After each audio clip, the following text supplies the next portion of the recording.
Hi,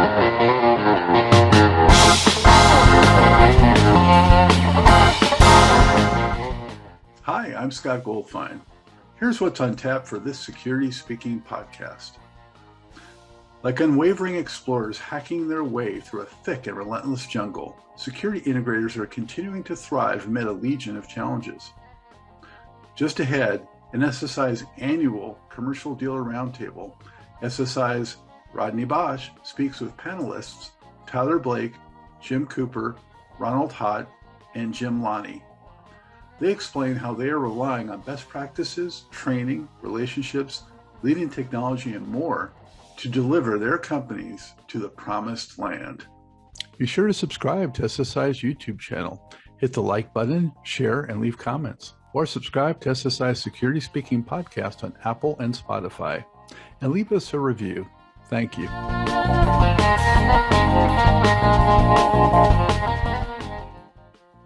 Does this matter by, market niche in regionally or what? With the customer base, it seemed to, everybody started working remote, and they're finding more and more, some of the things we got out of it was we got a little bit more video. We ended up with, they added some more cameras for crime prevention, for monitoring remotely, and also for contactless entry into their buildings. So we ended up with that, and then also added some more police support with some of our property management companies, where they gave the feeds over to police departments so they could monitor when no one was there. So it ended up helping us build a little bit more business on the camera side of things. Gotcha. And Tyler, how about you guys? Yeah, I think it really depending on the vertical and the geography. Since we cover such a large swath of the U.S., I'd say the Midwest was probably less affected than, say, some of the coastal and larger metros. We found a state like Florida, obviously tourism was pretty large down there pre-pandemic. And, a lot of those, large hospitality type customers, large luxury resorts, everything else. I mean, they're still, trying to recover from the revenue that they lost during the shutdown. But on the flip side, obviously, Florida's a state that's been growing like a weed, sort of like Texas. So the MDU and the multifamily growth has, just been through the roof. So the money just always just kind of shifts on who's spending it and what's being done in construction and new projects. It's kind of in a process to go and find, who's spending money and what vertical is hot. But I'd still say there's still some customer segments or verticals that, are not what they were pre-pandemic. And it's probably going to be, a little bit of a longer recovery period for those people, just because the losses that they had were so substantial. Absolutely. Jim Cooper, how about what are you seeing with your customer base in the pandemic? So a lot of it seems to be driven by the market. So commercial real estate obviously took a hit. A lot of projects either got put on hold, but we're still seeing a good amount of new construction going. The residential new construction has really just skyrocketed. We have a couple customers that are building, 20, 30, 50-story buildings still that have a heavy residential footprint. So the housing market is really continuing to drive that. Some of the companies in the pharma sector, obviously, business was through the roof for them, really kept going.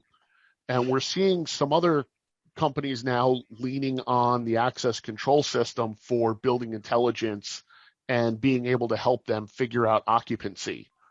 So some of that is feeding into their real estate decisions of, hey, we had 10 floors before, but we've only got 300 people come to the office. Why do we need 10 floors in a Class A office building? And they're also using it for contact tracing. How many days of the week were you in the office? Getting some more of that other analytical data out of it. So we're starting to see some more work come through adjacent business units.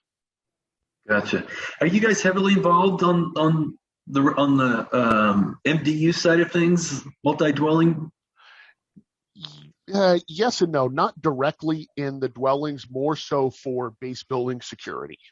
Gotcha. So we don't get too much down into the individual units, but we would do common area surveillance, access control, intercoms, things like that. Gotcha. We're going to get into some of the technologies that that you guys are seeing pick up and some of the spaces that are being challenged as well. But Ron, I want to hear from you on what you're seeing from your customer base and how they've been affected by the pandemic. Again, like Tyler referenced, it's really kind of vertically driven. So the biggest impact that we've really noticed has been in the healthcare sector for our sides of the world. And so, they've put such stringent requirements, not only on us, but of course on their patients and how they do procedures, and what's an elective procedure now versus can it wait versus pre-COVID, post-COVID, and whatnot. And so those things have changed a lot in how our business model has worked. We've had to be much more flexible from that. And as well, for the last year, things have been busy, but a lot of projects have been on hold. And what we're seeing now is a lot of these projects are starting to pop. So we're really expecting 2022 to be an extremely strong Q1 and Q2, just based on POs and RFPs that have been put out. So, but it's really been sector driven. I mean, a lot of our customers are long-term customers. The large customers have projects they have to do. They've scaled back due to their requirements. But as soon as things were relaxed a little bit, when we're kind of back. Gotcha. Back Well, okay, good. So we just made accommodations as best we could. We've talked a little bit about the supply chain. You guys mentioned it in terms of the pandemic. I want to stick on the supply chain issue right now. Specifically, what are you doing about the added cost to your bottom line? Are you passing that along to your end customer? Are you eating it? How are you dealing with that? And let's keep it with you, Mr. Loney. So right now we are, we notified the customers of the supply chain increase, and we are passing that along to the customers. So we've put a letter out to all of them. We've called it out in our quotes. So we're not hiding anything. We're not trying to, bleed them dry. We're passing through what we're getting marked up on. So, and all of them seem to understand it and don't have a problem with it. Okay.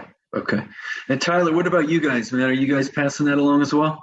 Well, it depends on the project. If you have a 3-year project that's, been contracted out, 2020, 2019, you're kind of stuck and you got to ride the rails. So, unfortunately, the feedback from a lot of, big GCs or, large municipal customers or something that have multi-year contracts is it's tough. That's your problem. So in those cases, you have to eat it. But where we can pass costs on, we have in the form of, surcharges on product, or, if quotes go old and they're accepted, then there's an updated pricing on it, or just, raising your labor rates. So, where we can, we're trying to kind of recoup that. But for a fair amount of projects, especially large, government contracts or, large construction projects, you're forced to eat it. Okay. Jim Cooper.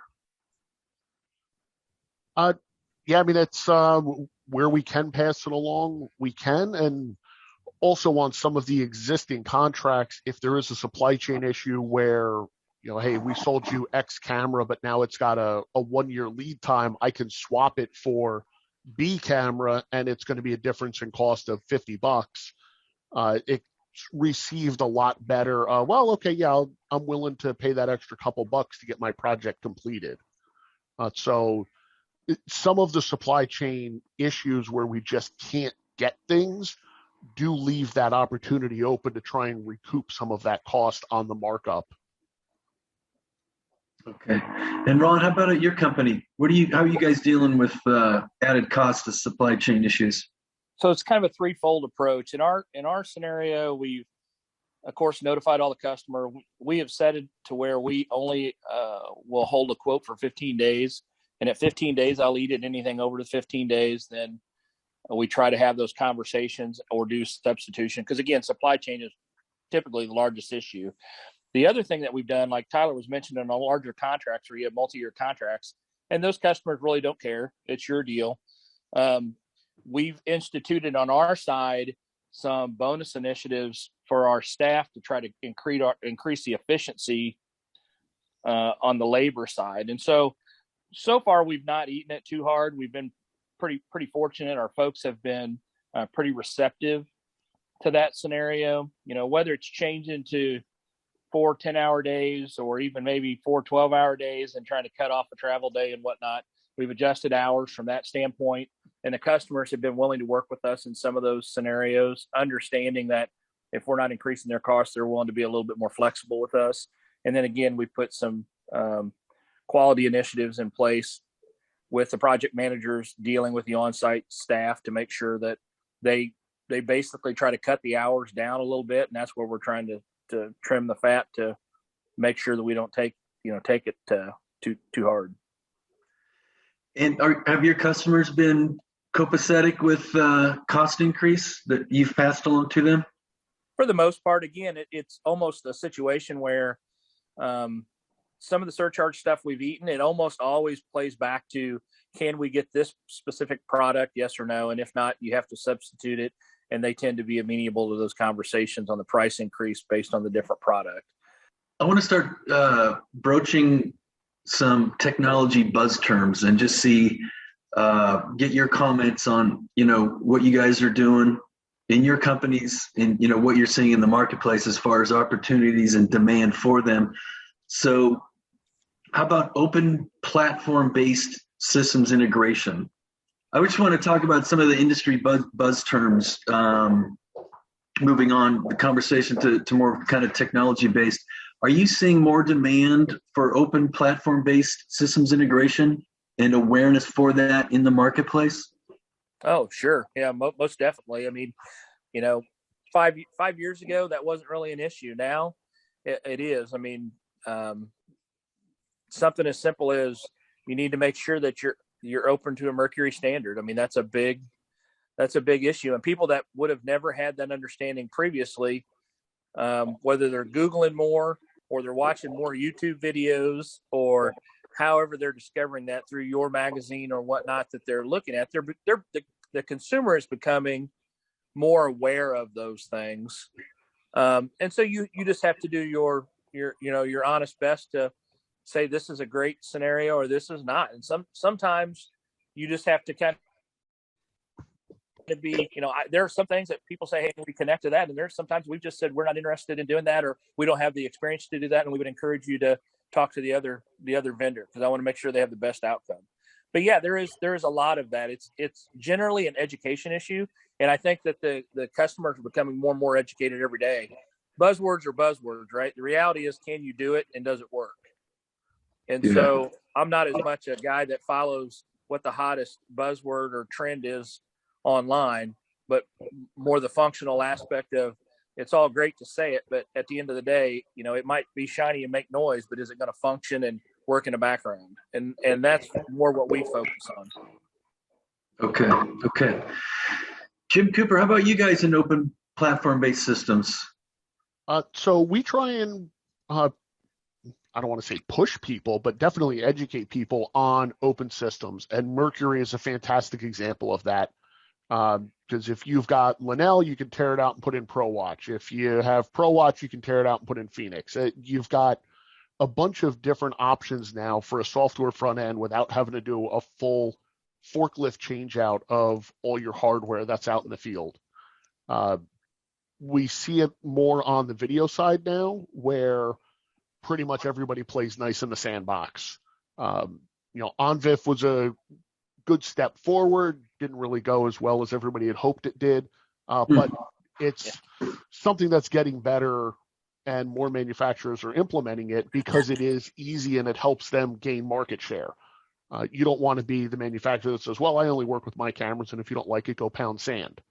No one manufacturer has the one size fits all, especially on the CCTV side.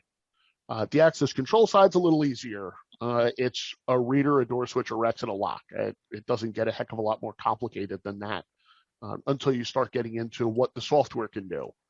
So by having an open standard on the hardware side there leaves you open to choose the software that helps fit your environment, your needs the best. And it gives room for growth or a lateral movement at some point down the road without having to completely tear out that investment. And as we're seeing more IT departments get involved, there's also the push on their side because they're used to dealing with open standards. A network switch is a network switch. Doesn't matter whose sticker is on it. They can change management platforms. You can have an Aruba switch and a Cisco switch and manage them both with Ansible and set up your playbooks. So they're already doing more of the open standard that the security industry was kind of behind on, but now we're really making a lot more progress moving into that. All right. Tyler, you emphasize building automation and stuff. Obviously, you guys are involved in open-based platform systems, but can you riff a little bit about just this term open platforms and what it means for your company and end customers? Yeah, if we're talking about the market though specifically, I would almost argue that the demand from customers is going the opposite direction to proprietary. And the reason why for that is the cloud.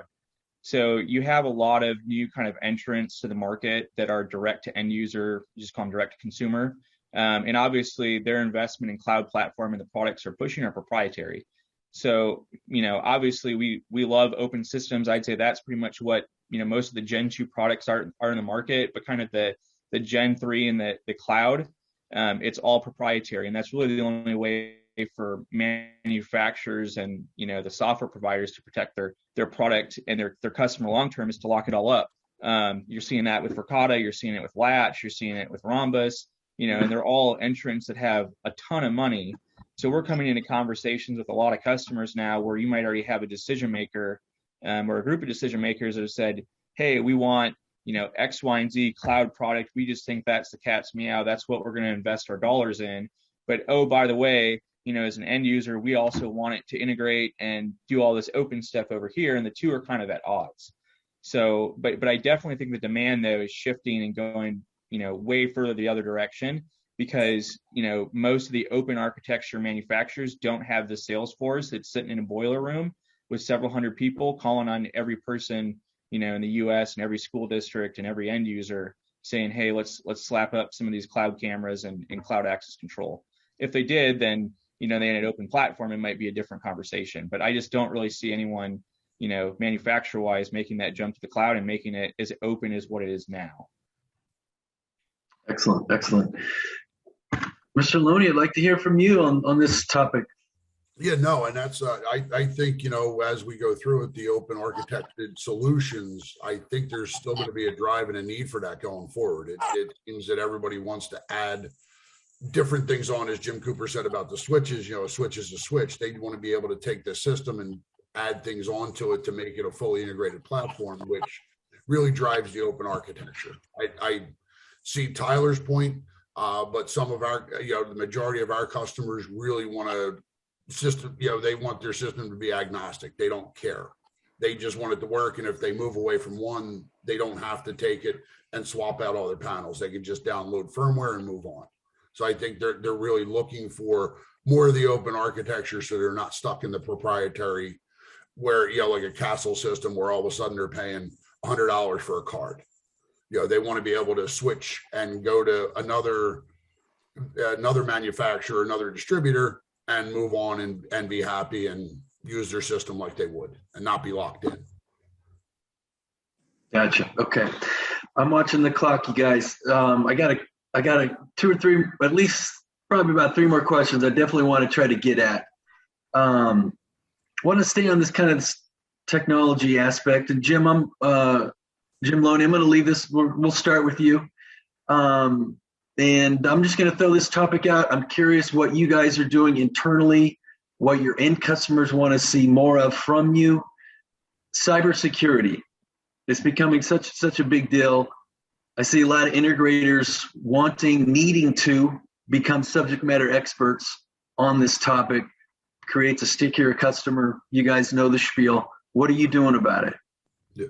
No, so that's and that's one of the Jim Cooper's. His role is we're creating more of a cybersecurity role and a trusted advisor to our customers. So we're, not only are we coming up with following the rules and regulations of, I believe it's SP 327 that's coming out in California, the regulation out there. We're driving that and creating more of a platform based, following more of the cybersecurity rules and regulations, and creating that, being the advisor to the customer. So really helping lead them down the path where some of the end users aren't quite IT people yet. We're still dealing with, ex-law enforcement and things of that nature. So we're trying to guide them down the right path of how to keep their business in, up front and keeping it safe. Gotcha. Hey, he mentioned you, Jim Cooper. I'll pass it to you next. Okay. So I'm a bit of an evangelist for cyber in the security world. Definitely some big changes need to happen, and as an industry, we really need to move forward towards a more secure installation. But it's hard, and a lot of the workforce that we have all came up old school. How many of us installed analog cameras, bringing up panels on 485 and 422 or 20 mil loop? I'll date myself on that one.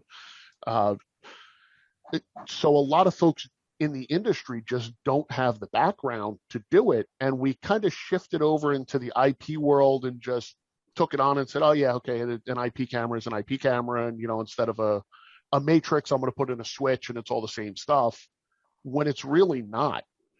And in the early days, a lot of what we did was still siloed. Everything was on an island.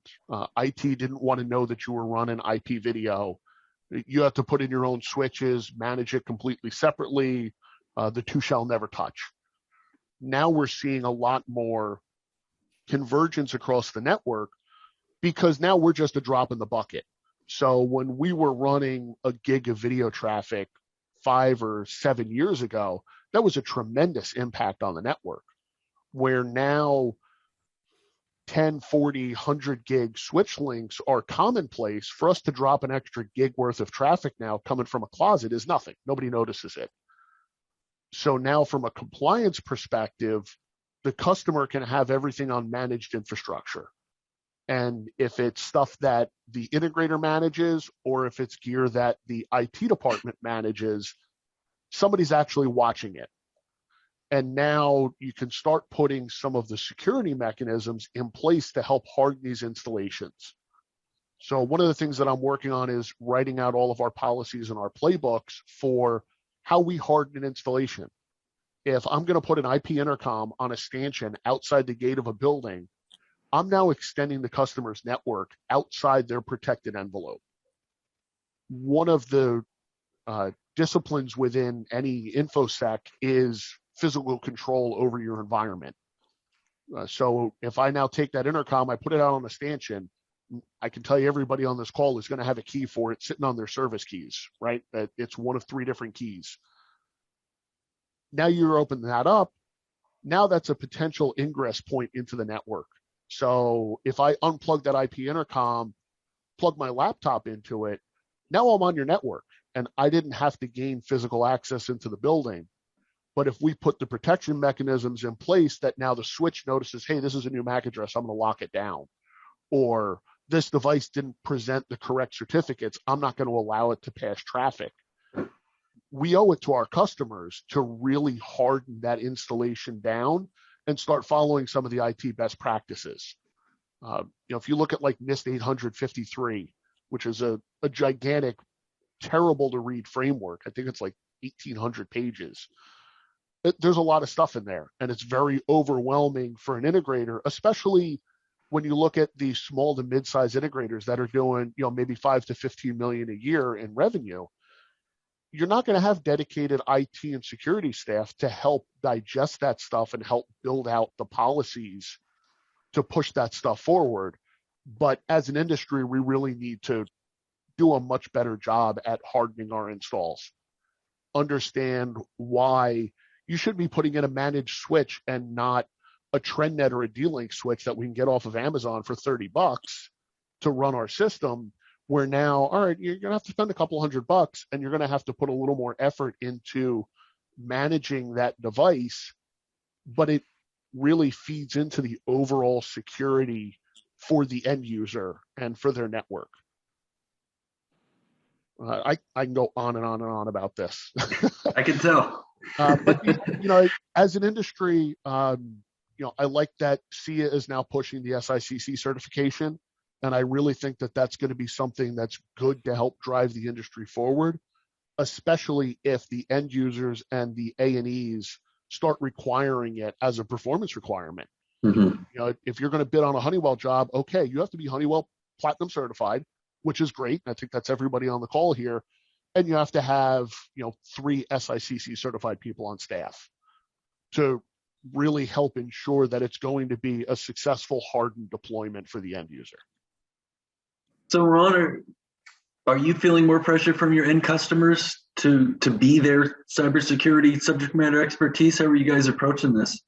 Well, yes and no. I mean, on the customers that understand it, we typically, our engineers work, really close with their IT folks. I mean, it kind of goes back to the difference of 5 years ago, you dealt with the facilities people, and as it's shifted, now you're dealing with the IT people. And so we've been able to change from the staffing perspective and change the engineering side of that.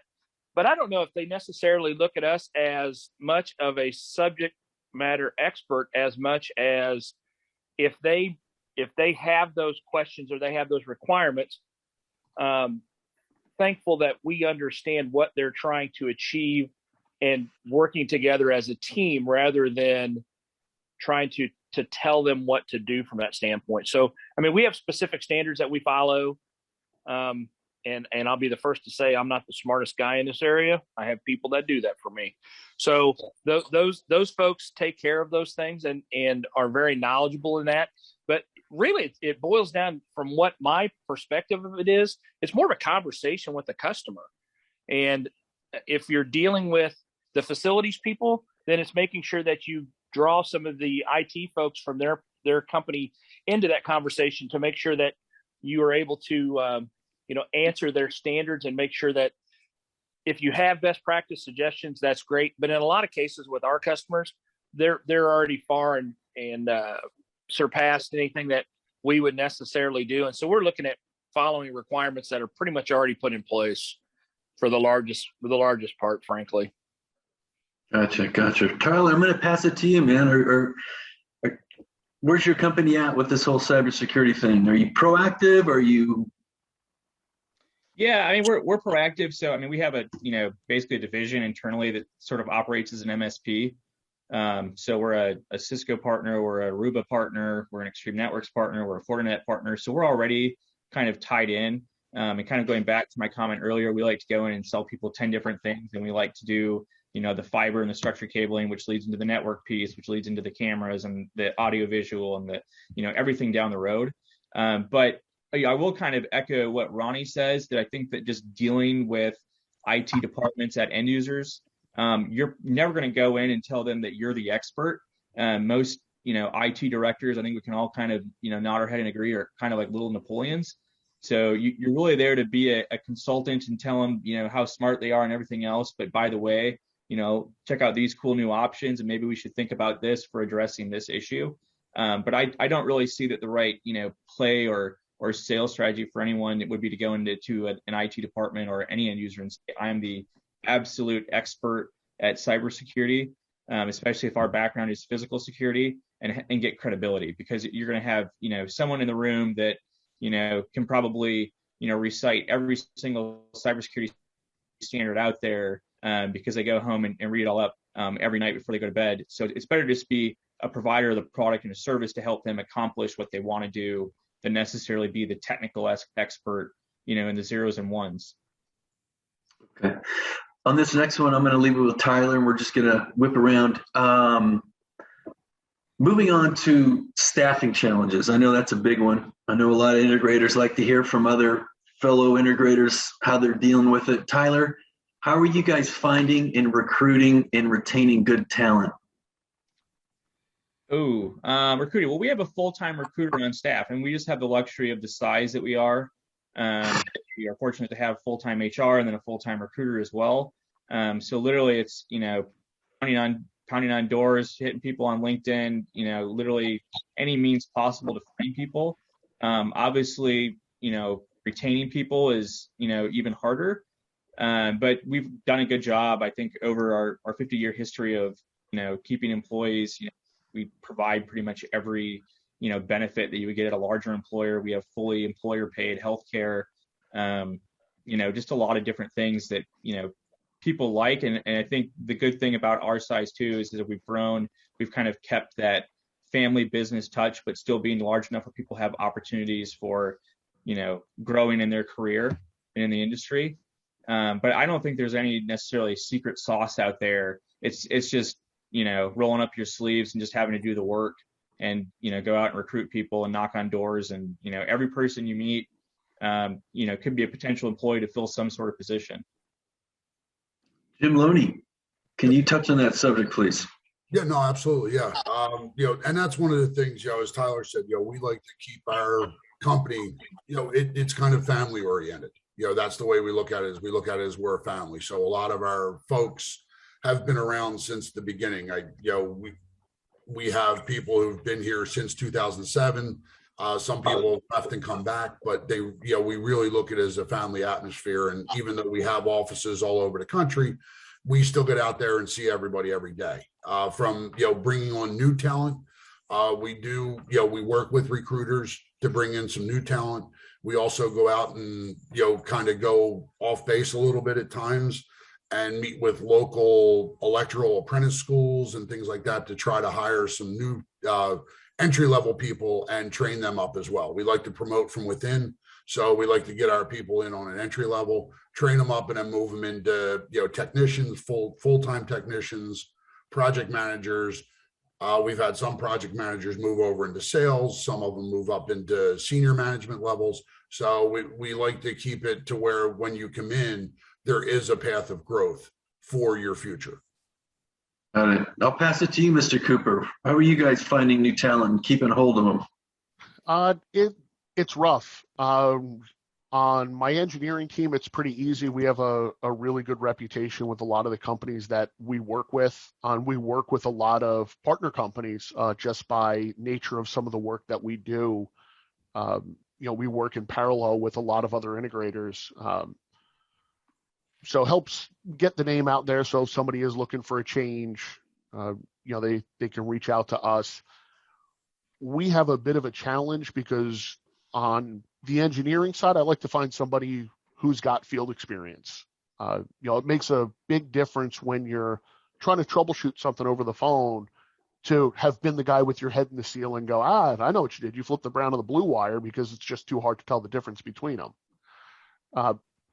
But it's becoming more of a challenge because the folks that are coming up through the field staff, the installers and the service techs, either they're happy with what they're doing or they move on to some other businesses. And a lot of what we're doing is starting to get outside of the traditional wheelhouse of the integrator. So when we had a need to do more development work in-house, it was hard to hire from within the industry to find somebody who knows how to do software development. So that led us to start looking at some of the parallels and look at the electrical engineering and the IT folks, where it's easier to bring somebody from IT into what we're doing and now train them up on the physical security side because they understand all the IT stuff behind it.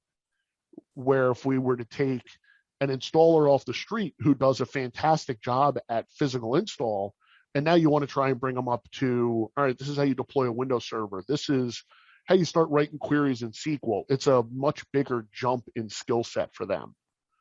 And we see the people that want to grow up through the industry and they want to keep bettering themselves, and that works out phenomenally.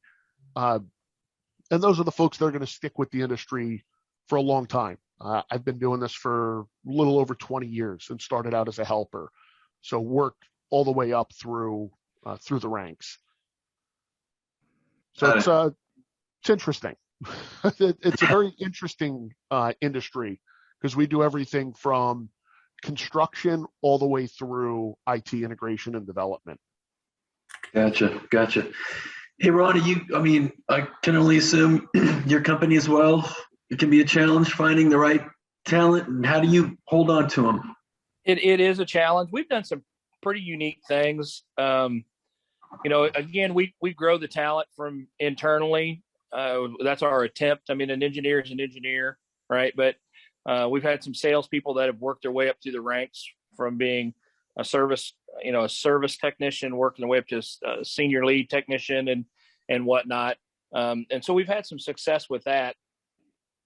But we've had to do some really interesting things. And maybe on this conversation, it's going to sound a little out of sorts, but I'm a business guy. I'm a farmer in the Midwest.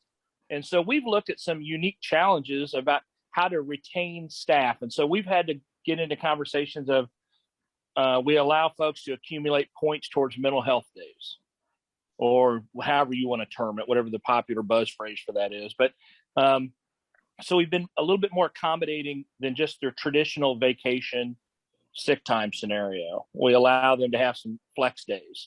One of the craziest things that I did about 5 years ago, and it's really helped a lot with the retention side of this, and it does sound crazy, but we did something as simple as we started giving halves of beefs. So I raised cattle. So I would raise cattle, and then I allocate X amount of head of cattle that we're going to distribute amongst our employees. And for those folks that kind of are at the higher end of the, hey, I really think they've went above and beyond for us this year, that's one of their, this doesn't come out before Christmas, does it? This article? No. Okay. All right. That's one of the things that we do is then usually about the third week of December, then we notify them and say, hey, do you have a deep freeze? Yes or no?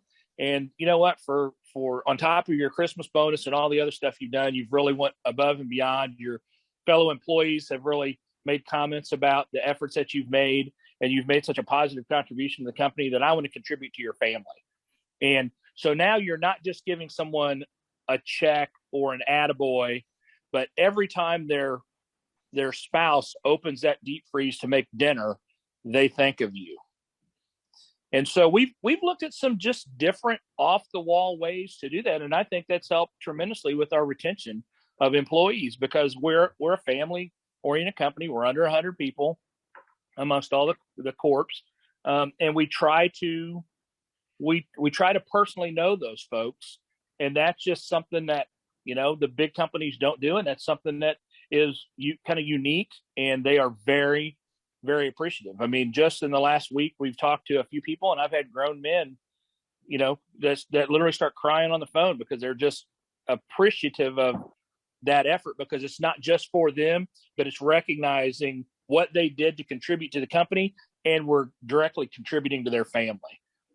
And so that's just, again, we're always looking at different ways of doing things, because that's what you're going to have to be. You're going to have to be creative in this market, because everybody can offer the money. It's all about the environment. It's the culture. And so you try to do things that are unique to make your culture stand out. Man, that's super cool. I'm just wondering, do you hire vegans? I don't think they have vegans in the Midwest. Yeah. I think that's a thing. Well, we have a couple, but they typically have like green or orange hair. But we have a couple of those folks, and they don't necessarily I have had some people actually turn that down, believe it or not. But for the most part, we don't. And I don't grow gardens. I guess I can give them corn or beans if they're interested in corn and beans, but nobody's asked that question yet. All right. That's awesome, man. Thank you.